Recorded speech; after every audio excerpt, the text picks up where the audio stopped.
다 함께 찬양 드리겠습니다.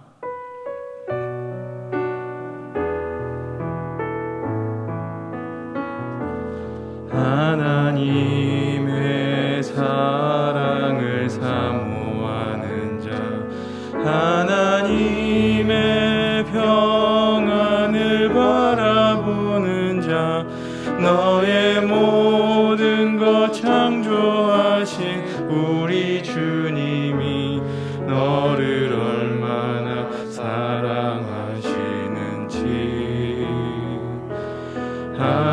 하나님께 찬양과 경배하는 자, 하나님의 선하심을 닮아가는 자, 너의 모든 것 창조하신 우리 주님이 너를 자녀 삼으셨네.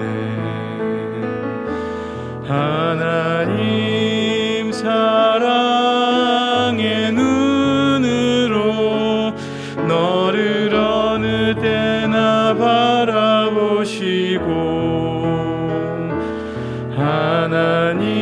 하나님인 자 한 그로서 언제나 너에게 기울이시니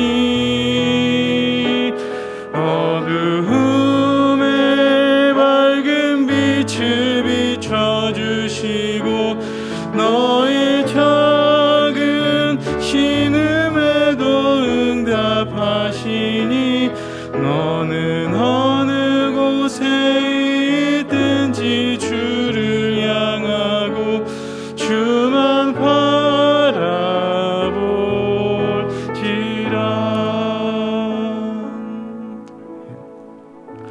이 시간 기도 제목을 보시면서 이렇게 합심으로 기도하시겠습니다. 하나님을 주인으로 모시는 성김날을 맞아 내가 내 인생을 주인했던 것 내가 돌아봅니다. 시간을 기도합니다. 하나님 그 모든 걸 내려놓고 하나님 나의 진짜 주인으로 모시고 살아가게 하여 주옵소서. 내 인생의 참 주인이신 하나님께 모든 것 맡기고 순종할 때 책임지시고 보호하시고 인도하시고 하나님의 은혜 누리며 살게 하옵소서. 나로 하시기를 지켜 교회 담세 키울 수 있도록 포괄적 차별금지법과 부활절 선교를 막아 주옵소서. 뿐만 아니라 교회를 무너뜨리려 하는 모든 악한 정책과 시도들이 무너지게 하여 어려운 때를 이끌어신 하나님 목사님 강력하게 붙들어 주시고 시대를 잘 감당하실 수 있는 성령의 지혜와 사명 잘 감당하실 수 있도록 사역에 집중하실 수 있도록 모든 사역의 은혜 불쌍각으로 막아주시고 건강 지키시고 평안으로 함께하여 주옵소서. 목사님께 넘치는 영감과 강력한 영감 부어주셔서 목사님 힘있게 감당케 하시고 다음 세대를 세우고 잘 감당할 수 있게 하여 주옵소서.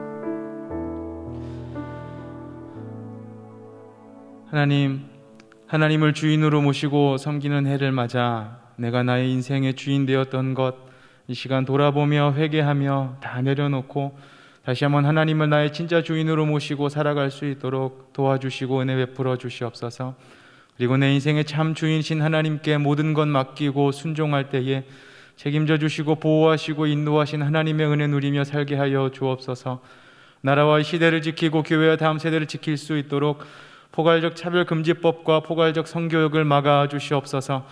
뿐만 아니라 교회를 무너뜨리려고 하는 모든 악한 정책과 시도들이 무너지게 하여 주옵소서. 특별히 어려운 시대에 교회를 이끌어 가시는 담임 목사님 더 강력하게 붙들어 주시고 이 시대를 잘 감당하실 수 있는 성령의 지혜를 주시고 주신 사명을 잘 감당하시며 사역에 집중하실 수 있도록 모든 사단의 공격을 은혜의 불성각으로 막아 주옵소서. 특별히 건강을 지켜주시고 목사님의 가정을 성령께서 평안케 하옵소서. 담임 목사님께 넘치는 영감과 강력한 영권을 부어주셔서 시대적 사명을 힘있게 감당케 하시고 다음 세대를 세우는 일과 복음 통일과 열방 선교를 잘 감당할 수 있게 하옵소서. 이 시간 특별히 하나님 말씀을 또한 듣습니다. 우리에게 들을 귀를 주시고 마음을 열어주시고 그 마음으로 하나님 앞에 나아가며 말씀 들을 때에 우리 모든 문제가 해결되어지고 응답되어지고 또 하나님의 은혜와 또 만져주심과 위로하심이 이 시간 가득한 시간 될 수 있도록 하나님 은혜 베풀어 주시옵소서. 이 모든 말씀 예수님 이름으로 기도드립니다. 아멘. 이 시간 우리에게 주시는 하나님의 말씀은 누가복음 1장 5절에서 13절까지의 말씀입니다. 신약성경 86면에 있습니다. 누가복음 1장 5절에서 13절까지의 말씀입니다.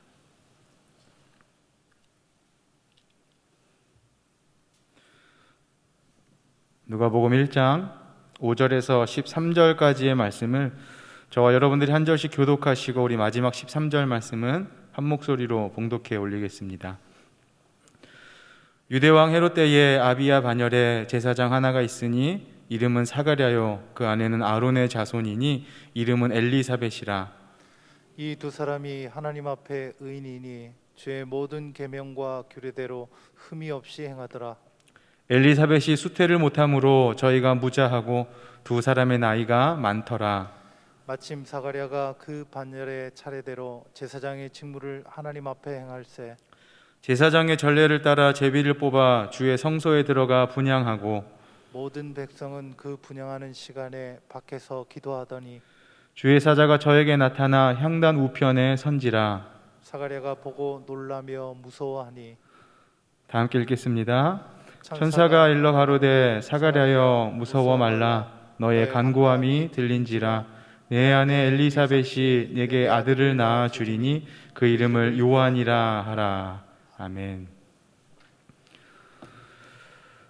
이 세상을 살아가면서 그 어떠한 문제도 없이 또 고민과 걱정 없이 사는 사람이 있을까요? 유치원생은 유치원생대로 또 대학생이라면 대학생대로 돈이 적으면 적은 대로 많으면 많은 대로 몸이 아프면 아픈 대로 건강하면 건강한 대로 누구든지 나름대로의 인생의 문제와 고민을 가지고 다 살아갑니다. 그래서 욥기서 5장 7절에 보시면 욥은 이렇게 고백합니다. 사람은 고생을 위하여 났으니. 전도서 3장 23절에 새 번역 성경을 보시면 평생에 그가 하는 일이 괴로움과 슬픔뿐이고 밤에도 그의 마음이 편히 쉬지 못하니 라면서 우리 인생을 그렇게 고통과 고난의 연속이다라고 표현하고 또 말해주고 있습니다. 오늘 본문에서도 다른 사람들이 보기에는 전혀 부족한 것 없어 보이지만 나름대로의 아픔과 문제를 안고 살아갔던 두 사람의 이야기가 나옵니다. 그 두 사람은 바로 사가랴와 엘리사벳입니다. 6절의 말씀을 보시면 그 두 사람은 하나님 앞에서 의인이고 라고 표현을 합니다.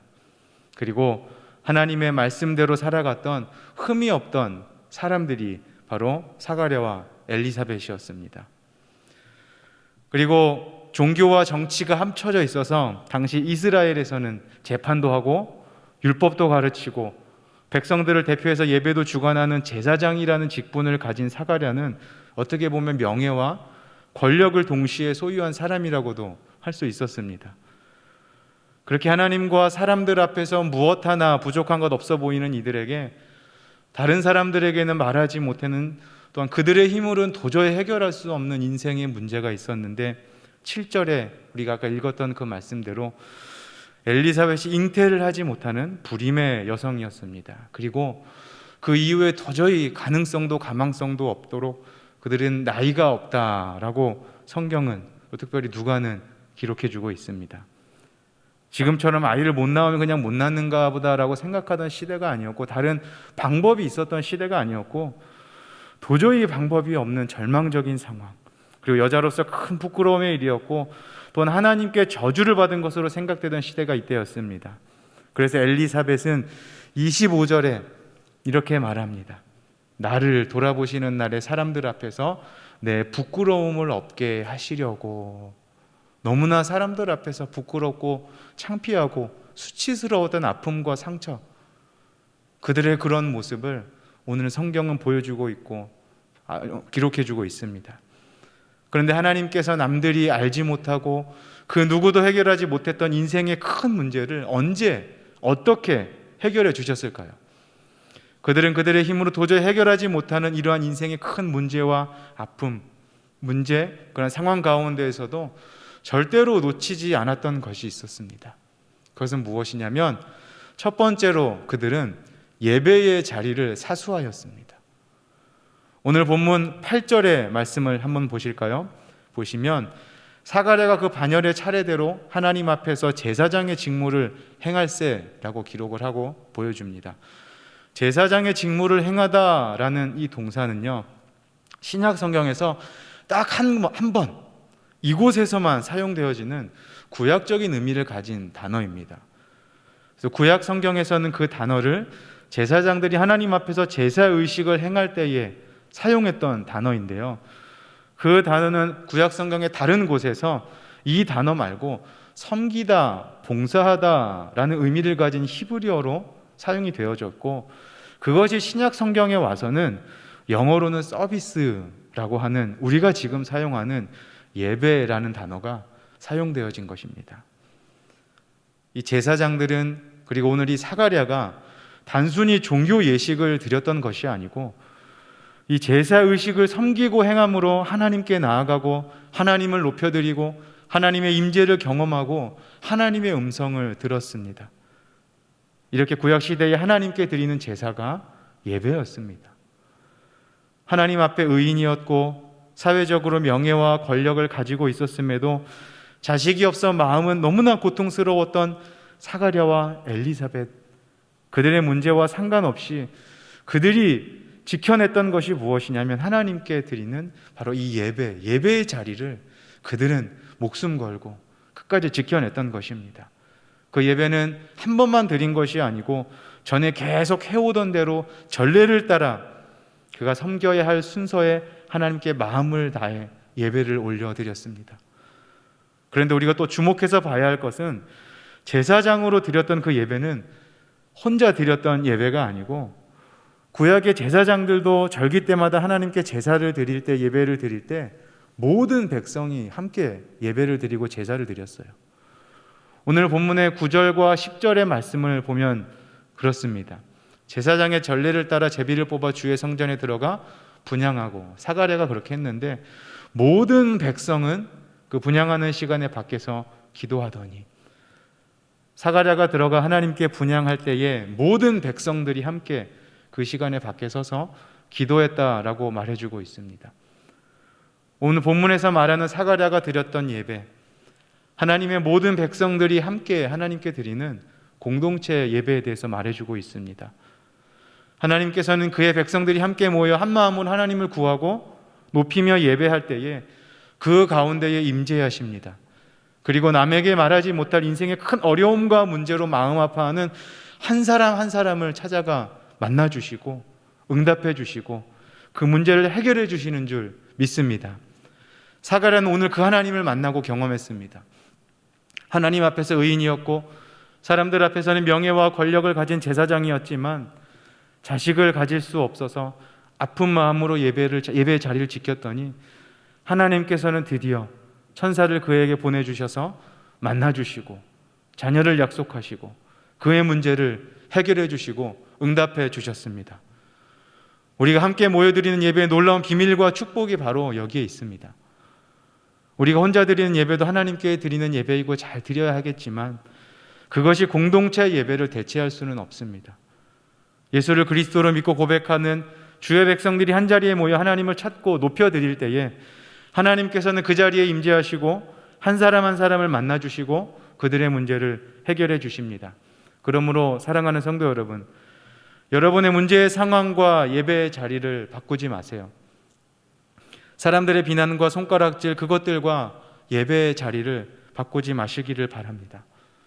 지금은 비록 코로나로 현장 예배가 제한되어져 있지만 성전에서 드리는 함께 드리는 이 공동체 예배가 하루속히 회복되어질 수 있도록 간절히 마음 모아 기도해 주시고 또한 예배 드릴 수 있는 상황과 여건이 조금이라도 우리에게 주어질 때에 예배의 자리를 사모하며 나와 내가 도저히 해결할 수 없는 문제 상황을 뛰어넘는 하나님의 놀라운 능력과 응답을 경험하고 누리는 저와 여러분 되시길 주님의 이름으로 축원드립니다. 두 번째로 그들이 놓치지 않았던 것, 그것은 기도의 줄을 절대 놓치지 않았습니다. 오늘 본문에서 하나님께 향을 태워 올려드리는 제사로 그렇게 예배했던 사가랴에게 하나님은 천사를 보내주십니다. 그리고는 그에게 말씀하십니다. 우리 11절과 13절까지의 말씀인데요, 우리 한번 다 같이 읽어보실까요? 주의 사자가 그에게 나타나 향단 우편에 선지라. 사가랴가 보고 놀라며 무서워하니 천사가 그에게 이르되 사가랴여 무서워하지 말라. 너의 간구함이 들린지라. 내 아내 엘리사벳이 내게 아들을 낳아주리니 그 이름을 요한이라 하라.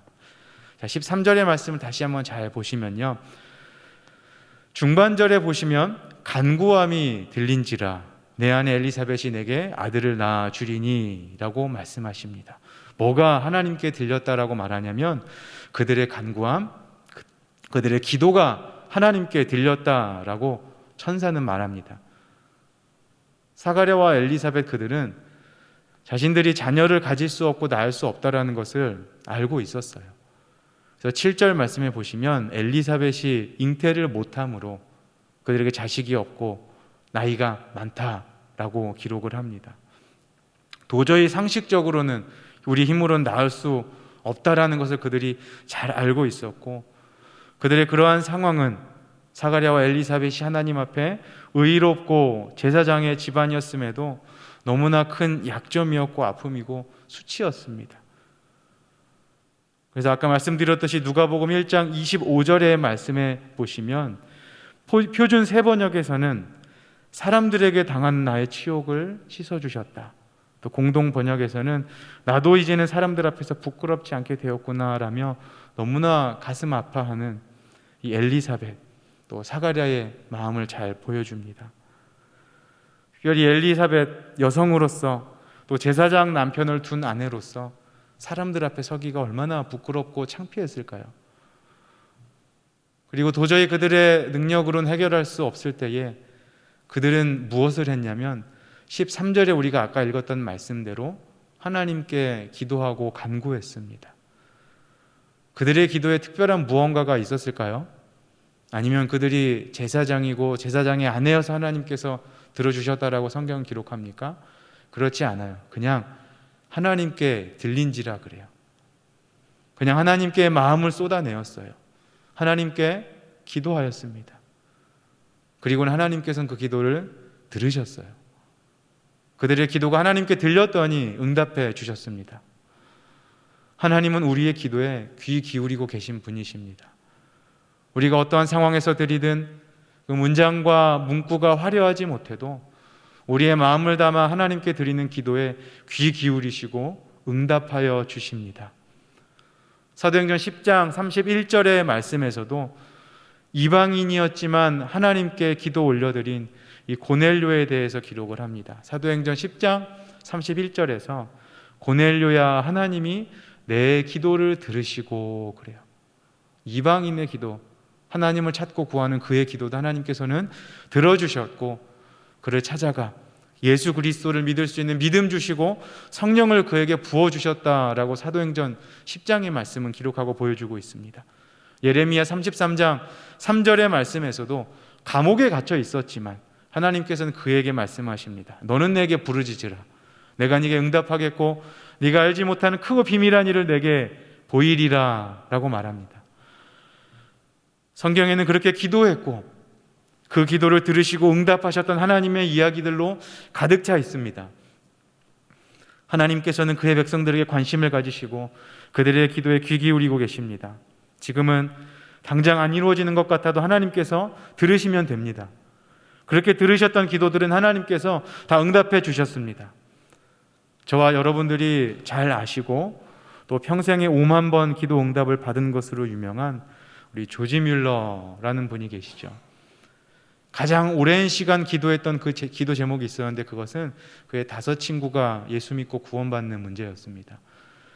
그들을 위해 계속 기도했고 이제 한두 사람이 믿기 시작해서 3명은 예수를 믿고 이제 구원을 받았지만 끝까지 믿지 않는 2명의 친구가 남아 있었습니다. 얼마나 간절했으면 2 사람을 위해 52년 동안 기도했다고 합니다. 이제 조지 밀러는 노년이 되어 병석에 누운 이제 그는 서서히 자기 인생의 마지막 날이 다가오는 것을 느끼게 되었고 그는 자기 인생의 마지막 남은 힘을 다해 사랑하는 교회에서 마지막으로 설교를 부탁해서 하게 되었습니다. 마지막 설교를 하던 그날 그의 안 믿는 친구 한 명이 그곳에 참석했다가 설교를 듣고 마음을 돌이키고 예수를 믿게 되었습니다. 그리고는 조지 밀러는 세상을 떠났습니다. 이후 나머지 한 명의 친구는 조지 밀러의 죽음 소식과 함께 자기를 위해서 무려 52년 동안 기도했다는 이야기를 듣고 결국 그 친구도 예수를 믿게 되었다고 합니다.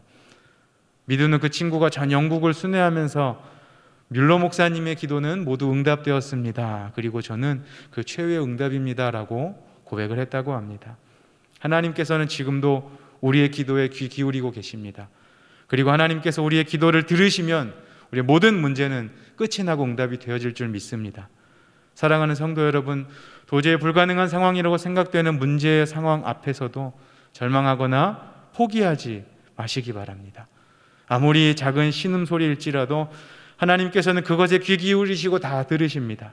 그리고 그분이 들으시면 반드시 응답해 주심을 믿고 어떠한 어려운 상황 가운데서도 기도해 줄 꼭 붙들고 살아가는 저와 여러분 되시길 주님의 이름으로 축원드립니다. 이 말씀 정리하겠습니다. 하나님께서는 살아계십니다. 살아계셔서 예수 믿고 하나님의 자녀된 그의 백성들에게 관심이 너무나 많으셔서 그들이 한 마음으로 모여 예배드리고 높여드릴 때에 그 자리에 찾아가셔서 만나주십니다. 그리고 우리의 기도에 항상 귀 기울이시고 우리의 기도가 그의 귀에 들려질 때에 그분은 반드시 응답해 주십니다.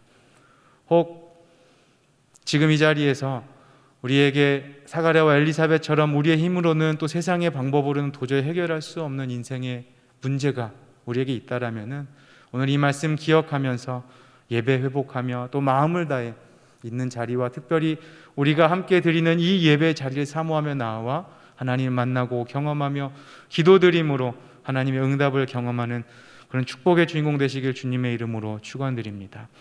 우리 함께 기도 제목을 함께 보시면서 다 같이 읽고 기도하도록 하겠습니다. 함께 읽겠습니다.